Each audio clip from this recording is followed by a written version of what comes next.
హైకోర్టులో ఇప్పించిన తర్వాత హైకోర్టు ఏమంటది? హైకోర్టు ఏమన్నదంటే, ఇది హైకోర్టు ఆర్డర్, నేను చదివి వినిపిస్తాను.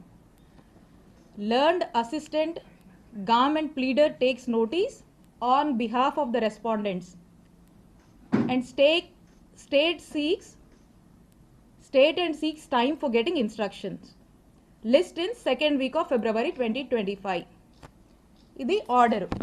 అంటే దీని అర్థం ఏంటంటే, దీని రెస్పాండెంట్స్ ఎవరైతే ఉంటారో అంటే పోలీసులు, హానరబుల్ హైకోర్టు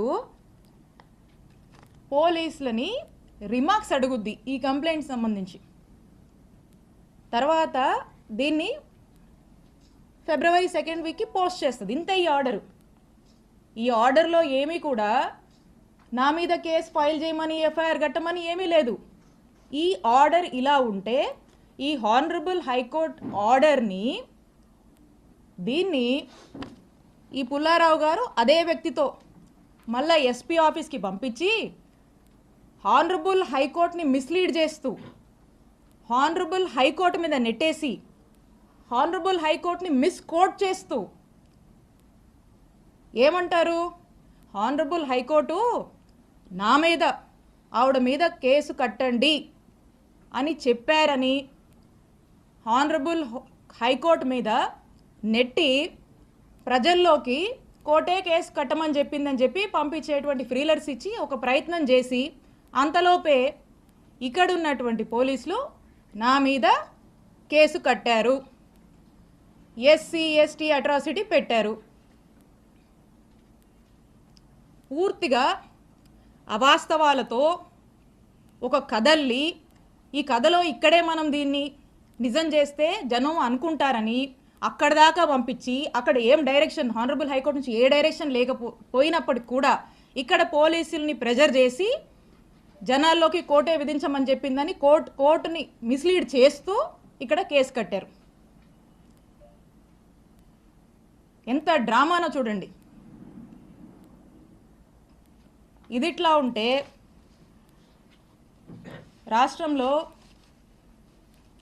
ఎలక్ట్రిసిటీ ఛార్జీలు పెరిగి ప్రజలు అనేక ఇబ్బందులు పడుతూ ఉంటే వారికి అండగా ఉందామని మా వైఎస్ఆర్ కాంగ్రెస్ పార్టీ నాయకుడు మా జగనన్న పిలుపునిస్తే విద్యుత్ పోర్ అనే కార్యక్రమంలో భాగంగా రాష్ట్ర వ్యాప్తంగా మా వైఎస్ఆర్ కాంగ్రెస్ పార్టీ వాళ్ళంతా కూడా అన్ని నియోజకవర్గాల్లో ఎలక్ట్రిసిటీ ఆఫీసెస్కి వెళ్ళి అక్కడ ప్రజలు ఇబ్బంది పడుతున్నారు, ప్రభుత్వం దృష్టికి ఇది తీసుకువెళ్ళాలి, ప్రజలకి భారం అవుతుంది, ఖచ్చితంగా ప్రభుత్వం దీనికి రెస్పాన్సిబిలిటీ వహించాలి, ఈ ఛార్జీలు తగ్గించాలని మేము రిప్రజెంటేషన్ ఇస్తే స్టేట్ మొత్తం జరిగితే, కానీ ఇక్కడ మన చిలుకూరుపేటలో మాత్రమే స్పెషల్.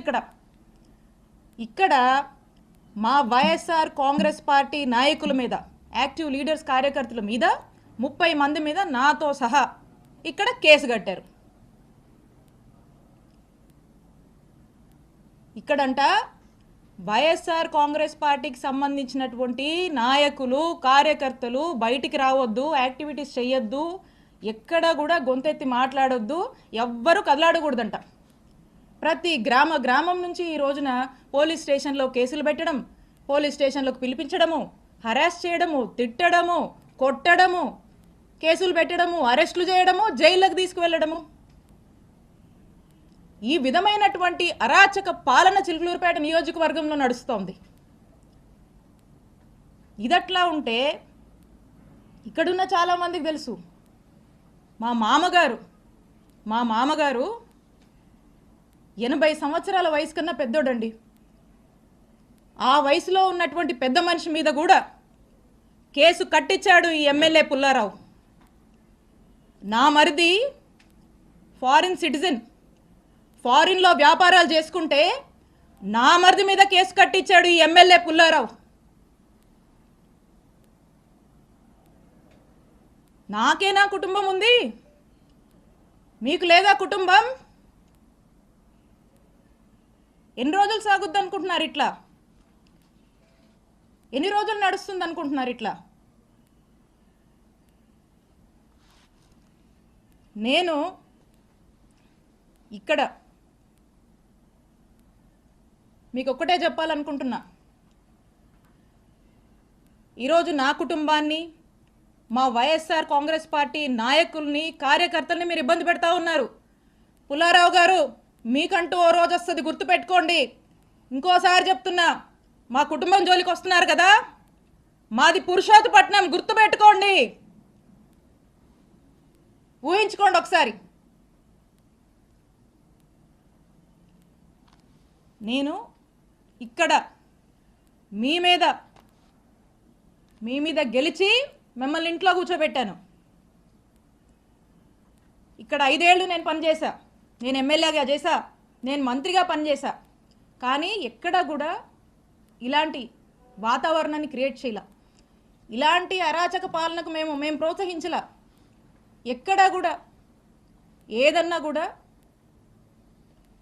చట్టం తన పని తాను చేసుకుపోయింది తప్పితే మేము ప్రొవోక్ చేసి, మేము మా ఇంట్రెస్ట్లు ఏమి చెప్పి ప్రజల్ని ఇబ్బంది పెడుతూ ఈ రకమైనటువంటి అక్రమాలకు మేము పాల్పడలా.